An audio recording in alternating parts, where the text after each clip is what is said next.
Hello students, welcome to catalyst YouTube channel. इस वीडियो में हम सॉल्व करने वाले हैं सेल बायोलॉजी के क्वेश्चन जो लास्ट ईयर में डीबीटी एग्जाम में पूछे गए थे। और इन क्वेश्चन को सॉल्व करने के लिए मैं दो बुक्स यूज़ करने वाली हूँ। एक तो आपकी ये थ्योरी की बुक है कैटलिस्ट की, fundamental of life sciences volume 2 की, जहाँ पर आपको सेल बायोलॉजी का कंटेंट डिटेल में मिल जाएगा। और ये जो पीवाईक्यू की बुक है कैटलिस्ट की, यहाँ पर आपको काफ़ी क्वेश्चन मिल जाएंगे सेल बायोलॉजी के। ठीक है, तो पहला क्वेश्चन देखते हैं सेल बायोलॉजी में कौन सा पूछा गया। ये टेबल वाला क्वेश्चन जिसमें मैच करना है आपको कॉलम 1 में जो इन्फॉर्मेशन दी गई उसको कॉलम 2 के इन्फॉर्मेशन से।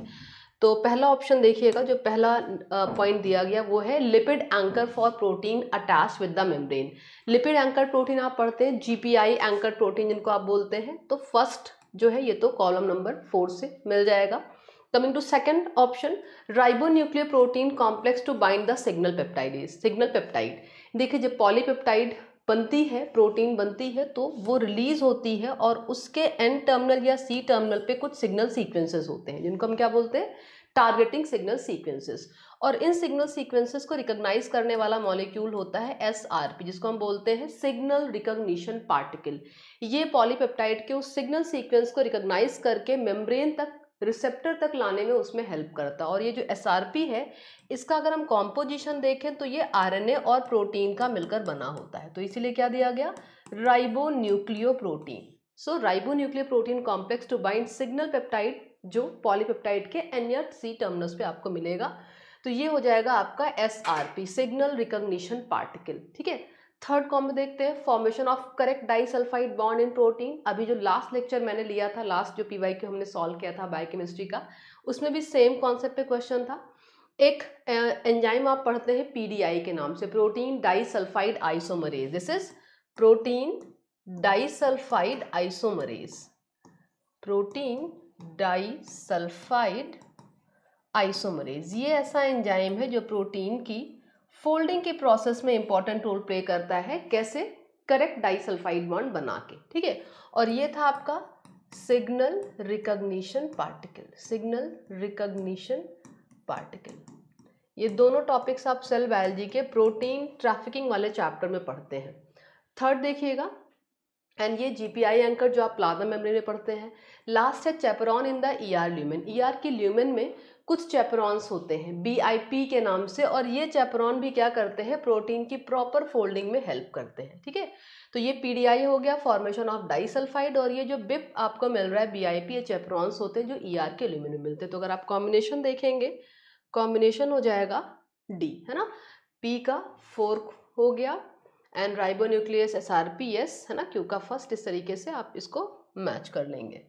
नेक्स्ट क्वेश्चन देखते हैं क्या पूछा गया। विच of the following is a marker enzyme for lysosome. तो लाइसोसोम में आपको पता है क्या होता है, जितने भी अनवांटेड मटेरियल है उनका डिग्रेडेशन, और यहाँ पर बहुत सारे एसिड फॉस्फेटेजेस एक्टिव फॉर्म में होते हैं। तो इनके लिए ये ऑप्शन आपका करेक्ट हो जाएगा, एसिड फॉस्फेटेजेस एज ए मार्कर काम करते हैं। ठीक है, सिग्नल पेप्टाइडेज नहीं होते हैं इसमें। सक्सिनेट डिहाइड्रोजनेज भी आपको टीसीए में मिलता है, माइटोकॉन्ड्रिया में। लैक्टेट डिहाइड्रोजनेज भी यहाँ नहीं मिलता है ना। सिग्नल पेप्टाइडेज भी यहाँ पे आपको नहीं मिलते, क्योंकि लाइसोसोम में आने वाले एंजाइम्स होते हैं वहाँ पर आपको ग्लाइकोकोड मिलता है मैनो 6 फॉस्फेट के फॉर्म में, है ना। तो ऑप्शन फर्स्ट आपका करेक्ट हो जाएगा। थर्ड क्वेश्चन है, बहुत ईजी है।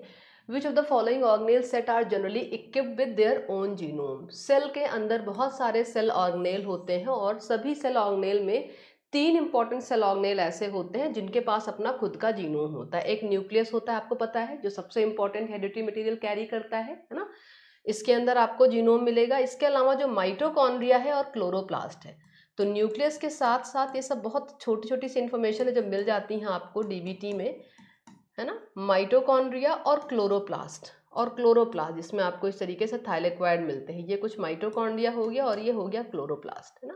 ये 3 सिस्टम ऐसे हैं जहां पर आपको क्या मिलता है, इनका खुद का जीनोम। तो ऑप्शन सी करेक्ट हो जाएगा, nucleus, mitochondria and chloroplast. Next आते हैं क्वेश्चन पे, which of the following structure is not seen in cell of angiosperms. Angiosperm में आपको क्या नहीं मिलता है, एंजियोस्पर्म में आपको सेंट्रियोल्स नहीं मिलते, क्योंकि सेंट्रियोल्स कहाँ मिलते हैं, ये एनिमल का स्पेशल कैरेक्टर है, राइट। और एंजियोस्पर्म्स आर प्लांट, है ना, ये प्लांट की कैटेगरी होती है जो हायर प्लांट्स है। तो यहाँ पर पूछा गया not seen in cells of angiosperm. तो माइटोकॉन्ड्रिया होता है भाई, हर सेल में माइटोकॉन्ड्रिया होगा। एनर्जी प्रोवाइड कैसे की जाएगी, चाहे प्लांट सेल हो या एनिमल सेल हो। गोल्जी कॉम्प्लेक्स भी होगा, पेरोक्सिसोम भी होगा, जो आप फोटो रेस्पिरेशन की प्रोसेस पढ़ते हैं वहाँ पर पेरोक्सिसोम इन्वॉल्व होता है along with mitochondria and chloroplast. But centrioles जो है ये आपको केवल एनिमल्स में मिलते हैं, है ना। तो ये वाला ऑप्शन आपका करेक्ट हो जाएगा। ये गलत हो गया, ये गलत हो गया, ये, क्योंकि ये सब प्लांट में आपको मिलेंगे, है ना, प्लांट और एनिमल दोनों में मिलेंगे। सेंट्रियोल्स केवल आपको एनिमल्स में मिलते हैं। नेक्स्ट पॉइंट देखते हैं, व्हाट आर प्रोटोऑन्कोजीन्स। प्रोटोऑन्कोजीन कैंसर का जो टॉपिक आप पढ़ते हैं सेल बायोलॉजी में, जो अगेन बहुत रिपीटेडली पूछा आता है आपके एग्जाम में, तो आप दो तरीके के जीन्स पढ़ते हैं, एक प्रोटोऑन्कोजीन पढ़ते हैं और एक ट्यूमर सप्रेसर जीन पढ़ते हैं, ठीक है। तो जो प्रोटोऑन्कोजीन्स होते हैं ये सेल के नॉर्मल ग्रोथ के लिए रिस्पॉन्सिबल है, बट कई बार जब इनमें म्यूटेशन हो जाता है, किस तरीके के चेंजेस हो जाते हैं, तो फिर ये ऑन्कोजेनिक नेचर के हो जाते हैं और ये कैंसर कॉज करते हैं। ट्यूमर सप्रेसर जीन क्या करते हैं, ट्यूमर फॉर्मेशन को सप्रेस करते हैं। तो यहाँ पर जो ऑप्शंस आपको दिए गए हैं कि they are type of tumour suppressor gene, नहीं, ये ट्यूमर सप्रेसर जीन नहीं होते। They stall cancer progression, no, they can become oncogenic. अगर कोई ऑल्ट्रेशन होंगे, कोई चेंजेस होंगे, कोई म्यूटेशन होगा, तो ये ऑन्कोजेनिक नेचर के हो सकते हैं, क्योंकि इनमें वो पोटेंशियल होता है कैंसर कॉज करने का, राइट। तो ऑप्शन बी आपका सी करेक्ट हो जाएगा। Next question, colchicine favourite topic है, CSIR DBT सभी में पूछा आता है। कई सारे ड्रग्स ऐसे हैं जो सेल साइकिल को अलग अलग फेज पे जाके स्टॉप करते हैं। तो अगर हम कॉल्चिसिन की बात करें तो मेटा फेज पे जो माइटोटिक स्पिंडल फाइबर बनते हैं उनके बनने की प्रोसेस को कॉल्चिसिन ब्लॉक करता है। तो जो ऑप्शंस आपको दिए गए, which stage of mitosis is blocked by colchicine, it is not prophase neither telophase anaphase, ये मेटाफेज की स्टेप होगी जहां पर ये ब्लॉक करेगा, ठीक है। कई सारे आप पढ़ते हैं, विनब्लास्टिन, विनक्रिस्टिन, कॉल्चिसिन, टैक्सोल, कई सारे ड्रग्स ऐसे जिनकी टेबल आपको कैटलिस्ट की वॉल्यूम 2 में मिल जाएगी।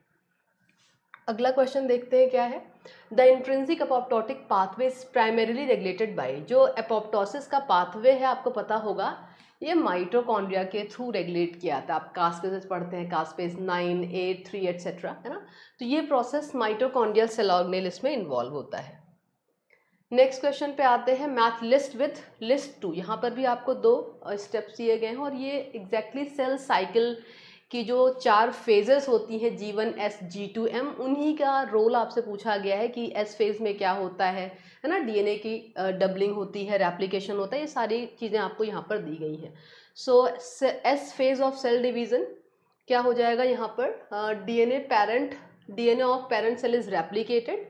G2 फेज क्या हो जाएगा, 2 डॉटर सेल्स आर प्रोड्यूस, ये तो हो जाएगा आपका M फेज में। G2 फेज में क्या हो जाएगा, new proteins are synthesize and the cell approximately doubles inside, G2 phase में डबल होगा। एंड G0 फेज आपकी क्रिसेंट फेज होती है ना। तो ये ऑप्शन आपका इसमें फोर्थ ऑप्शन करेक्ट हो जाएगा, P का second, DNA of parent cell is replicated, कि S फेज में रेप्लिकेशन की प्रोसेस होगी। G2 आप देख सकते हैं, Q का थर्ड ऑप्शन जो दिया गया, न्यू प्रोटीन सिंथेसाइज होंगी। M फेज जहाँ पर एक्चुअल में डिवीजन होता है ना, माइटोसिस में जहाँ पर सेल डिवाइड कर जाती है। और S फेज आपका ये फर्स्ट, S का ऑप्शन फर्स्ट, ठीक है। इस तरीके से क्वेश्चंस आपको मिलते हैं DBT के पेपर में।